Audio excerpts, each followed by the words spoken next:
Good afternoon, I'm Rob Boskamp, and you're listening to South Texas Midday. Thank you for joining me on this Friday, October 10th. Yesterday, the city of Beeville issued a local state of disaster declaration as drought conditions across the region get worse. Lake Corpus Christi and Choke Canyon Reservoir, the city's main water sources, continue to fall. As of today, Lake Corpus Christi is 14.4% full, while Choke Canyon Reservoir is 11.3% full. Beeville is activating Stage 4 of its drought contingency plan, which imposes mandatory water restrictions on all residents and businesses. Violations may result in fines and enforcement actions. City officials are urging residents to continue conserving water and to stay updated as the city works to address the crisis. This week, Nueces County and the Nueces County Sheriff's Officers Association have reached a tentative 3-year agreement. KIII News reports that the deal includes a competitive base pay increase, a permanent rollover of retention pay, and adjustments to certification and longevity pay, all this in an up to 20% salary increase over the next 3 years. The tentative agreement was presented Tuesday to the Nueces County Commissioner's Court, which voted 5-0 to approve it. Last night, Alice Mayor Cynthia Carrasco delivered the annual State of the City address. She outlined progress made over the past fiscal year and addressed challenges facing South Texas communities. This is a great way of giving them a synopsis of what has occurred in the past fiscal year and what the future of this coming fiscal year, where their tax dollars are being spent. That was Carrasco speaking to KRAS 6 News. The mayor spoke to residents last night about growth in business, education, and future projects for the community. Wednesday evening, Hidalgo County Judge Richard F. Cortez stood before over 1,000 people in McAllen as he delivered Hidalgo's first State of the County address, the first in over a decade. The event was streamed live to residents via Facebook. The evening's theme, Gateway to Prosperity, highlighted financial leadership, safety, and infrastructure investments, as well as regional partnerships with the county. During the address, Cortez also highlighted the fund balance growth from $61 million in 2019, now expanding to $150 million today. Victoria County Precinct 2 Commissioner Jason Ort announced this week he will seek re-election for a second term. His key priorities include maintaining, repairing, and replacing county roads and bridges as needed. During his first term, Ort made significant progress in improving roads and drainage throughout the precinct, as over 25 miles of county roads have been resurfaced, with the largest project being Northside Road. He's also the executive director of Vitality Court Assisted Living in Victoria. Cameron County Judge Eddie Trevino Jr. announced yesterday that a temporary road closure will happen with next week's scheduled SpaceX Starship test flight. Trevino has ordered a temporary closure of access to Boca Chica Beach and State Highway 4 from FM 1419 at Oklahoma Avenue to the entrance of Boca Chica Beach. According to a news release from Trevino's office, road closures may be scheduled from noon to 10 p.m. on Monday, Tuesday, or Wednesday, pending conditions. If SpaceX does not complete its planned flight testing activity Monday, then SpaceX may use the alternative dates to complete its testing. In state news, tomorrow, leaders in the Republican Party of Texas will meet to decide whether to censure several members of their party. The biggest name on the list, Texas House Speaker Dustin Burrows of Lubbock. A vote for censuring could ban these lawmakers from running in the Republican primaries next year. The Texas Newsroom's Blaze Gainey explains why the Texas GOP is targeting its own members. The 9 Republicans to be discussed Saturday all have one thing in common. Earlier this year, they voted yes for Burrows to become Texas House Speaker. That violated the Texas GOP's rules because the party had decided to back a different, more conservative candidate for the pivotal role. This is just the latest in a string of internal conflicts among the state's Republicans.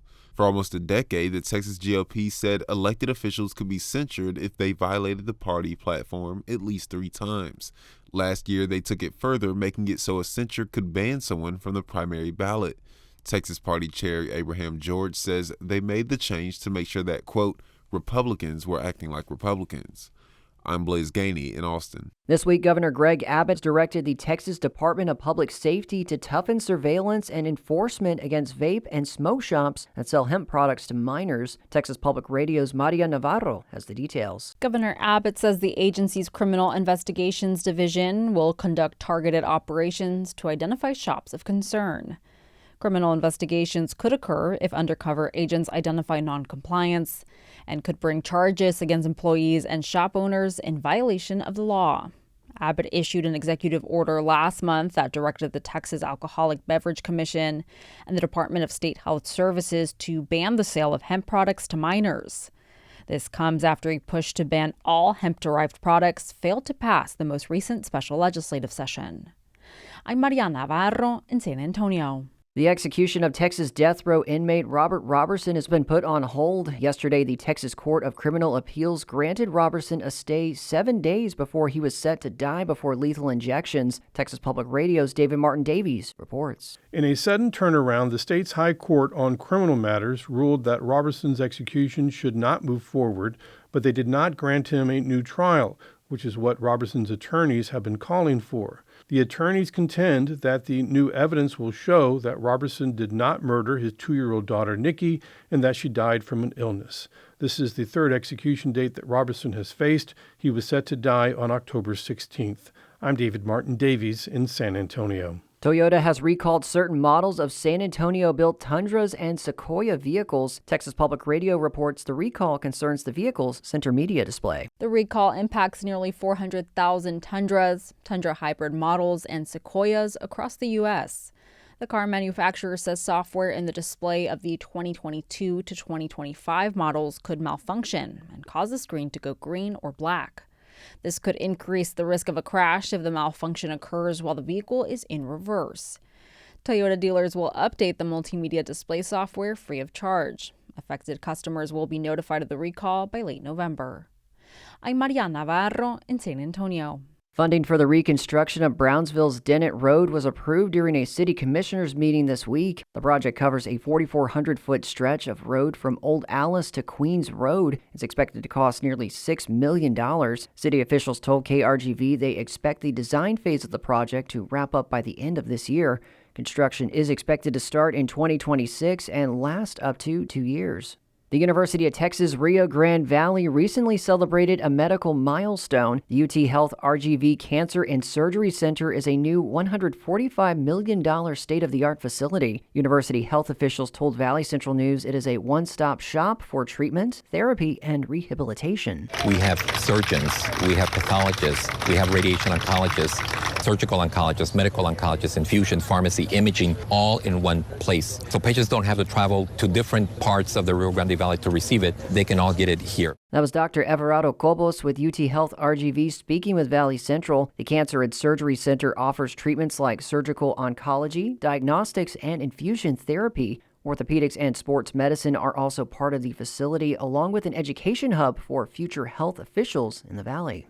Bay City Public Library has begun charging non-residents a fee for library accounts. Previously, residents living outside Matagorda County or without a permanent local address could obtain a limited access pass. Now, non-residents will be charged a $20 annual fee. The new policy will give those patrons full borrowing privileges, access to digital collections, and participation in library programs. Matagorda County residents will continue to receive a free account with full access to all library resources. Corpus Christi Public Libraries and the Genealogy Network of Texas invite history enthusiasts and family researchers to the 24th Annual Genealogy Lock-In. The event will take place next Friday, October 17th from 9 a.m. to 6:40 p.m. at the La Bretama Central Library at 805 Comanche Street. The free event features a full day of expert workshops focused on tracing and celebrating family heritage. Attendees will connect with expert genealogists and local historians to gain tips, tools, and techniques for tracing their family history. Sessions will be available in-house, pre-recorded, and online, covering topics like family storytelling, court records, regional research, and new technologies like AI in genealogy.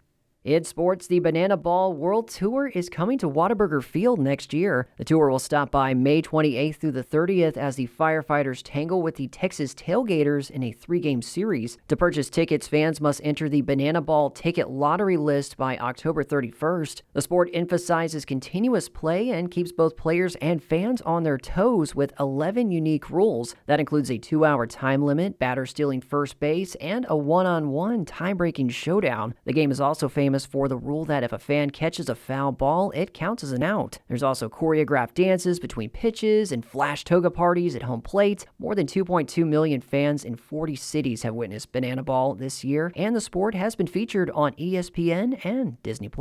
But until then, a lot of regional sports happening this weekend. The Corpus Christi Ice Rays will be on the road in Shreveport as they take on the Mudbugs tomorrow night. Ice Rays are currently last in the NAHL South Division with a 3-4 record. record. Texas A&M Kingsville football takes on nationally ranked Angelo State at 7 p.m. tomorrow night at Javelina Stadium. The Javelina's second-ranked offense in terms of Lone Star Conference total yardage will face off with the Rams' second-ranked defense. UTRGV football is off this weekend. They will face Lamar next Saturday in Southland Conference play. Texas A&M Victoria's soccer teams host University of the Southwest tomorrow in Red River Athletic Conference play. Women's team plays tomorrow at 1 p.m. and the men's team plays at 3:30 tomorrow. And Texas A&M Corpus Christi volleyball will have Southland Conference action in San Antonio against Lamar tomorrow afternoon.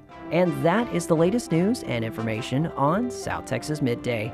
If you missed any stories from today, you can check out this and previous episodes of South Texas Midday wherever you get your podcasts. I'm Rob Boskamp, your community arts calendar, and more is on the way.